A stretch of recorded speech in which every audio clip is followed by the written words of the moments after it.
యూనివర్సిటీలో చదువుకున్నటువంటి ఆనాటి జేఏసీ నాయకులు కూడా ఉన్నారు. జోరిక రమేష్ ఇక్కడ కార్పొరేటర్ కూడా పనిచేశారు. ఆనాడు ఉద్యమ సందర్భంలో తెలంగాణ తల్లి పాత్ర ఎలా ఉండేది, ఇవాళ ఆ తెలంగాణ తల్లి రూపురేఖలను మారుస్తామనే విధంగా ప్రకటన రాష్ట్ర ప్రభుత్వం చేస్తా ఉంది. ఆ విధంగా ముందుకు వెళ్తా ఉన్న పరిస్థితి ఎట్లా చూస్తూ ఉన్నారు? ఏదైతే రేవంత్ సర్కారు తెలంగాణ తల్లిని మార్చి వారికి అనుకూలంగా ఏదైతే కొత్త విగ్రహం పెడతానడం రేవంత్ రెడ్డి మూర్ఖత్వం, ఏదైతే ఉద్యమ కాలం నాడు కేసీఆర్ గారి నాయకత్వంలో ఉవ్వెత్తున ఉద్యమం సాగుతున్న తరుణంలో ఏదైతే తెలంగాణ సంస్కృతి సాంప్రదాయాలు ప్రతిబింబించే విధంగా తెలంగాణ కట్టుబాట్లు తెలంగాణ ఆచారాలు ఏ విధంగా ఉంటాయో ఒక తల్లిని ఆ రోజు మనం రూపొందించుకొని ఉద్యమంలో ఒక దిక్సూచిగా ఉద్యమంలో ఏదైతే తెలంగాణ రాష్ట్ర ఏర్పాటుకో తెలంగాణ విగ్రహావిష్కరణ సభలు వందలాది సభల ద్వారా ఈ తెలంగాణ ప్రజలు చైతన్యమయ్యారు. ఆ తెలంగాణ తల్లిని కొలిచిర్రు.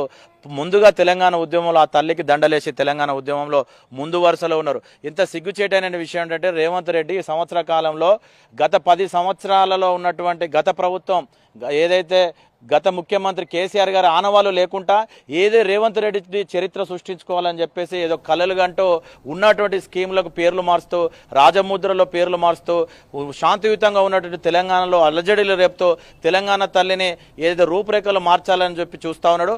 వారి పార్టీ అధిష్టానంలో మైలేజ్ పెంపొందించుకునే విధంగా వారి అధిష్టానంలో ఏఐసిసి దగ్గర మార్కులు కొట్టే విధంగా ఏదో వారి సోనియా గాంధీ రూపురేఖలతో విగ్రహం ఏర్పాటు చేసి మార్కులు కొట్టుకుందాం అనుకుంటాడు. కానీ తెలంగాణ సమాజం చూస్తూ క్షమించదు. ఎందుకంటే తెలంగాణ ఉద్యమ సమయంలో ఏదైతే ఉమ్మడి రాష్ట్రంలో ఉవ్వెత్తున ఎగిసిపడినటువంటి కేసీఆర్ గారి దీక్ష తర్వాత కావచ్చు ఉద్యమ సంఘంలో ధూమ్ధాంల పేరిట అనేకమైన సాంస్కృతిక ఉద్యమాల్లో ఇక్కడ ఉన్నటువంటి ఈరోజు మీ మంత్రివర్గంలో ఉన్నటువంటి మంత్రులు కావచ్చు, చాలా మంది కాంగ్రెస్ పార్టీ ఎమ్మెల్యేలు కావచ్చు, మొన్న ఎమ్మెల్సీ అయినటువంటి అప్పటి జేఏసీ చైర్మన్ కోదండరాం లాంటి వాళ్ళు కూడా ఈ హన్మకొండ నగరంలో ఆ రోజు ఉద్యమకారులుగా మేము పెడితే తెలంగాణ తల్లి విగ్రహాన్ని ఆవిష్కరించి ఈరోజు తెలంగాణ తల్లి దేవత ఆంధ్ర తల్లి మనకు అద్దని చెప్పేసి ఆనాడు ఉద్యమించినటువంటి వ్యక్తులు మీ పాలన ఉన్నోళ్ళు కూడా ఇలా రేవంత్ రెడ్డి వైఖరిని ఈరోజు మీరు ఖండించకపోవడం కూడా చాలా దారుణం. ఈరోజు అప్పటి ఉమ్మడి 10 జిల్లాలకు సంబంధించినటువంటి వారసత్వం కావచ్చు, ఏదైతే తెలంగాణ తల్లి ఏదైతే తెలంగాణ సంస్కృతి సాంప్రదాయాల్లో పెద్ద పండుగ అయినటువంటి ఒక బతుకమ్మ విగ్రహం ఏదైతే ప్రతిమను కూడా ఆ తెలంగాణ తల్లి చేతిలో కూడా అప్పుడు ఏదైతే కళాకారులు కావచ్చు శిల్పులంతా కూడా కేసీఆర్ గారి నాయకత్వంలో ప్రజలందరి కోరిక మేరకు కూడా అటు విగ్రహాన్ని కూడా ఆనాడు తయారు చేయడం జరిగింది. ఒక బంగారు కిరీటం కావచ్చు, తెలంగాణ స్త్రీ ఒక సాంప్రదాయబద్ధమైనటువంటి స్త్రీ ఒక మంచి కేశాలు కావచ్చు, ఏదైతే బంగారు కిరీటం కావచ్చు, ఈ ప్రాంతంలో ఉత్తర తెలంగాణలో పండేటువంటి ముఖ్యంగా రైతులు కూడా పండించేటువంటి వడ్ల జొన్న సంబంధించింది కావచ్చు, మొక్కజొన్న సంబంధించినటువంటి ఆ కంకి కావచ్చు, ఆ వడ్ల సంబంధించింది కావచ్చు, అటు వడ్డానం కావచ్చు, తెలంగాణ సంస్కృతి సాంప్రదాయాలు అటు గద్వాల పోచంపల్లి చీర కావచ్చు, ఏదైతే 10 జిల్లాల్లో ఉన్నటువంటి ప్రజలు ఆచరిస్తున్నటువంటి ఆచారాలకు అనుగుణంగా ఇక్కడ ఏదైతే మతాలు అనుసరిస్తున్నటువంటి సాంప్రదాయాలకు అతీతంగా దుస్తులను డిజైన్ చేసి ఆ రోజు కేసీఆర్ గారు ఈ రాష్ట్రంలో ఉన్నటువంటి అన్ని పార్టీలకు అతీతంగా కవులను కళాకారులను ఉద్యమకారులను పిలిచి మనకంటూ ఒక తల్లి ఉండాలి, ఒక ఉద్యమ స్ఫూర్తితో ఒక దిక్సూచిగా ఏ రకంగా ఉండాలని చెప్పేసి మేధావి వర్గం నుంచి సలహాలు సూచనలు తీసుకొని 2007 నాటినే తెలంగాణ రాష్ట్రం రాకముందే సమాఖ్యేంద్రాలనే ఆ రోజు హైదరాబాద్ నగర కేంద్రంలో తెలంగాణ భవన్ కేంద్రంగా కేసీఆర్ గారి నాయకత్వంలో తెలంగాణ తల్లిని మన విగ్రహాన్ని ఆవిష్కరించుకోవడం జరిగింది. అయితే రేవంత్ రెడ్డి పిచ్చి తుగ్లక్ చర్యలుగా పాల్పడుతూ ఉన్నారు. గత ప్రభుత్వం గత ముఖ్యమంత్రి కేసీఆర్ ఆనవాళ్ళు లేకుండా అతను పెట్టినటువంటి స్కీమ్ల పేర్లను మారుస్తూ అతను తీసుకొచ్చినటువంటి ప్రాజెక్టుల పేర్లను మారుస్తూ ఏదైతే రాజముద్రలో కాకతీయ కళాతోరణం చార్మినార్ను మారుస్తా అని చెప్పేసి చెప్పడం తనకంటూ ఒక మార్కు చూపించుకోవాలని చెప్పేసి రేవంత్ రెడ్డి ప్రయత్నిస్తా ఉన్నాడు. ప్రజలందరూ కూడా గమనిస్తా ఉన్నారు. ముఖ్యంగా ఉద్యమకారులకు ఇలా వరంగల్ జిల్లా నుంచి కూడా ఈ రేవంత్ రెడ్డి గారిని మేము ఒకటి విజ్ఞప్తి చేస్తా ఉన్నాం, డిమాండ్ చేస్తా ఉన్నాం. నిజంగా నువ్వు ఈ తెలంగాణ రాష్ట్రంలో ఉన్నటువంటి ప్రజలకు మంచి చేసి చరిత్రలో ఉండాలనుకుంటే ఉన్నటువంటి తెలంగాణ తల్లి విగ్రహాన్ని వెంటనే మీరు కంటిన్యూషన్ చేయాలి, రాజముద్రను కూడా కంటిన్యూషన్ చేయాలి. అసలు తెలంగాణ ఉద్యమంలో లేనటువంటి నువ్వు తెలంగాణ ఉద్యమకారుల మీద రైఫిల్ ఎక్కువ పెట్టినటువంటి నువ్వు తెలంగాణ ఉద్యమకారుల చావులకు కారణమైనటువంటి మీరు ఆనాటి సమైక్య పార్టీలు ఈరోజు తెలంగాణ తల్లి జపం చేయడం అంటే చాలా సిగ్గుచేటు. ఈ తెలంగాణ ఏదైతే రెండో ముఖ్యమంత్రి ఉన్నటువంటి నువ్వు అదృష్టవంతునిగా ఫీల్ అయ్యి మంచి మంచి కార్యక్రమాలు చేసి ప్రజల గుండెల్లో ఉండాలి. కానీ కేసీఆర్ ఆనవాళ్ళు లేకుంటే చేయాలంటే అది నీ తరం కాదు. భూమి ఉన్నంత వరకు చరిత్రకారుడు కారణ జన్ముడు కేసీఆర్. ప్రతి ఒక్కరు కూడా కేసీఆర్ గారిని గుండెల్లో పెట్టుకునేటువంటి స్థానం ఎప్పుడో వాళ్ళు దక్కించుకున్నారు.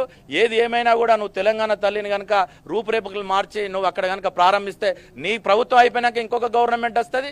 వాళ్ళు కూడా 100% ఏదైతే గతంలో ఉన్నటువంటి తెలంగాణ తల్లి ప్రజల అభిష్టం మేరకు సంస్కృతి సాంప్రదాయాలకు అద్దెపట్టే విధంగా ఉండేటువంటి తల్లి తల్లిని కూడా మనోళ్ళు కూడా అక్కడ పొందుపరిచేట అవకాశం ఉంటుంది. ఎక్కడనో ఆర్యన్ దేశస్తురాలు విదేశీ నుంచి వచ్చినటువంటి సోనియా గాంధీకి ఆమె దగ్గర నీవు మార్కులు కొట్టాలన్న ఉద్దేశంతో ప్రతిమ తయారు చేసి ఈరోజు నువ్వు పెడితే తెలంగాణ ఉద్యమంలో నీ కాంగ్రెస్ పార్టీ ద్వారా ఓ సోనియమ్మ కళ్ళు తెరువు, మా తెలంగాణ రాష్ట్రాన్ని ఇవ్వని చెప్పేసి 1200 మంది బిడ్డల ఆత్మ బలిదానాలకు కారణమైంది ఇలా నువ్వు చెప్పుకున్నటువంటి సోనియా గాంధీ. అటువంటి సోనియా గాంధీ కాళ్ళు గడికి నెత్తిన పోసుకోవాలని చెప్పేసి ఈరోజు మీ మీటింగ్లలో నువ్వు చెప్పుకుంటా ఉన్నావు. నీకు పదవి పెట్టిన భిక్ష ఆమె కాబట్టి నువ్వు మొక్కు, నువ్వు ఏదైతే మా ఆత్మగౌరవాన్ని కూడా తెలంగాణ ప్రజల ఆత్మగౌరవాన్ని నువ్వు తాకట్టు పెట్టొద్దని చెప్పేసి కూడా ఈ రేవంత్ రెడ్డికి కూడా మేము స్పష్టంగా హెచ్చరిస్తా ఉన్నాం. అసలు సిగ్గుచేటైనటువంటి విషయం, ఎన్నో వందలాది కార్యక్రమాలకు వారి పార్టీ కావచ్చు ప్రభుత్వం ద్వారా మాట్లాడుతున్నటువంటి సందర్భంలో సభ ప్రారంభంలో కానీ చివరి అంకంలో కానీ ఏనాడు కూడా ఏ ఒక్క మీటింగ్లో కూడా జై తెలంగాణ అని చెప్పేసి నినదించినటువంటి ముఖ్యమంత్రి ఈ రేవంత్ రెడ్డి, ఆయనకు చప్పట్లు కొట్టేటువంటి వత్తాసు పలికేటువంటి దద్దమ్మలు ఈ రాష్ట్రంలో పాలకులు మంత్రులు ఎంత సిగ్గు చేయటంటే కేసీఆర్ గారి నాయకత్వంలో ఆ రోజు ఉద్యమాన్ని ఉవ్వెత్తున వచ్చినప్పుడు ఒక జాక్ ఏర్పాటు చేస్తే ఆ జాకుకు కోదండరాం గారిని ఒక ఉస్మానియా ప్రొఫెసర్ పెద్ద ఎత్తున పెట్టాలని ఆయన ముందు పెడితే ఆయన వందలాది మీటింగులు ఇలా మా హన్మకొండ వరంగల్ జిల్లాలోనే కోదండరాం లాంటి వాళ్ళు వచ్చి విగ్రహావిష్కరణలో పాల్గొని మన తెలంగాణ తల్లి గొప్పదానని చెప్పిన వాళ్ళు ఇవాళ మీ పదవుల కోసం పెదవులు మూసుకున్నటువంటి ఒక కోదండరాం లాంటి కుహాన మేధావులకు కూడా మేము ఒకటే విజ్ఞప్తి చేస్తా ఉన్నాం. మీ పదవుల కోసం పెదవులు మూసుకోవడం కాదు, తెలంగాణ సమాజం ఈరోజు అల్లాడుతూ ఉంది. ఓ పక్క హాస్టళ్లలో గురుకులలో విద్యార్థులు నాసిరక భోజనం చేస్తూ ఈరోజు చావులు పోతా ఉన్నారు. అటువంటి పిల్లలకు మంచి చేసే ఉద్దేశంతో మీ ప్రభుత్వ కార్యక్రమాలు చేయండి. అట్టడుకున్నటువంటి పేద వర్గాలకు మంచి వసతులు సంక్షేమ కార్యక్రమాలు అందించే విధంగా మీ రేవంత్ రెడ్డి సర్కార్ పని ఉండాలి. గతంలో ఉన్నటువంటి ప్రాజెక్టులను మార్చుడు కాదు, మీరు మంచి కార్యక్రమాలు చేసి ప్రజల్లో గుర్తింపు వచ్చే విధంగా ఉండాలి. కానీ కేసీఆర్ గారి ఆనవాళ్ళు లేకుండా మేము తెలంగాణ తల్లిని మారుస్తాం, లేకపోతే ఆ ప్రాజెక్టును కానీ ఈ ప్రాజెక్టును అని చెప్పేసి విమర్శిస్తే మాత్రం ప్రజలు అన్నీ కూడా గమనిస్తూ ఉన్నారు. ఈ ముఖ్యంగా తెలంగాణ ప్రజలకు పోరాటాలు కొత్త కాదు, అస్తిత్వం పోరాటాల ద్వారా తెలంగాణ సాధించుకున్నాం కనుక ఈ ప్రజా వ్యతిరేక విధానాలను అవలంబిస్తున్నటువంటి ఈ రేవంత్ రెడ్డి సర్కారును కూడా పారదోలడానికి కూడా అలనాడు ఉద్యమకారులు ఏ విధంగానైతే కేసీఆర్ గారి నాయకత్వంలో ఉద్యమించిలో ఈ కాంగ్రెస్ పార్టీకి రేవంత్ రెడ్డి సర్కారుకు చర్మాంకం పాడడానికి కూడా ఉద్యమకారులుగా ఓరుగల్లు తెలంగాణ బిడ్డలుగా మేము సిద్ధంగా ఉన్నామని చెప్పేసి కూడా తెలియస్తూ ఇచ్చినటువంటి హామీలను అమలు చేయకుండా రోజుకొక్క తీరు హైడ్రామా చేస్తూ ఈ రేవంత్ రెడ్డి పబ్బం గడుపుతా ఉన్నాడు.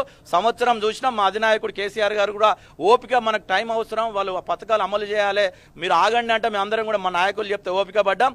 రేపటి నుంచి మీరు ఆచరణలో మాకు ఇచ్చినటువంటి సంక్షేమ పథకాలను కానీ అభివృద్ధి కార్యక్రమాలను కానీ అమలు చేయకుంటుంటే ఈ ప్రభుత్వాన్ని ఈ సర్కారును ఉద్యమకారులుగా తెలంగాణ బిడ్డలుగా ఎక్కడికక్కడ మిమ్మల్ని నిలదీస్తాం, అడుగడుగునా అడ్డుకుంటాం. మా ప్రభుత్వం వచ్చినాక ఏదైతే మా ప్రజల అభిష్టం మేరకు మళ్ళీ మా తెలంగాణ తల్లిని మా రాజముద్రను కూడా నిర్మించుకుంటామని చెప్పేసి కూడా ఈ సందర్భంగా తెలియజేస్తూ ఏదైతే సమైక్య తొత్తులో పనిచేస్తున్నటువంటి రేవంత్ రెడ్డి సర్కార్కు, ఢిల్లీకి బానిసగా పనిచేస్తున్నటువంటి రేవంత్ సర్కార్కు నువ్వు మంచి చేయాలి, చరిత్రలో ఉండాలనుకుంటే మంచి మంచి కార్యక్రమాలు చేయగాని పిచ్చి తుగ్లక్ లాగా హిట్లర్ లాగా ఇటువంటి కార్యక్రమాలు చేయకు. ప్రజలకు ఉపయోగపడేటువంటి కార్యక్రమాలు చేస్తే పార్టీలకు అతీతంగా ప్రతిపక్షాలు కూడా నేను సైతం రేవంత్ రెడ్డి శబాష్ అని మెచ్చుకునేటువంటి అవకాశం ఉంటుంది. కానీ పిచ్చి పిచ్చి నిర్ణయాలతోని ప్రజలను అల్లకల్లోలం చేస్తూ కులాల మధ్య మతాల మధ్య ఈరోజు నువ్వు ఏదో వైషమ్యాలు రెచ్చగొట్టు ఈరోజు పనిచేస్తున్నటువంటి రేవంత్ రెడ్డి నీ సర్కార్కు ఉద్యమకారులుగా గుణపాఠం చెప్తామని చెప్పేసి కూడా ఈ సందర్భంగా తెలియజేస్తా ఉన్నాం. ఇది మొత్తంగా చూస్తే తెలంగాణ రాష్ట్రం ఏర్పడిన తర్వాత సామాన్య ప్రజలందరినీ కూడా అంటే తెలంగాణ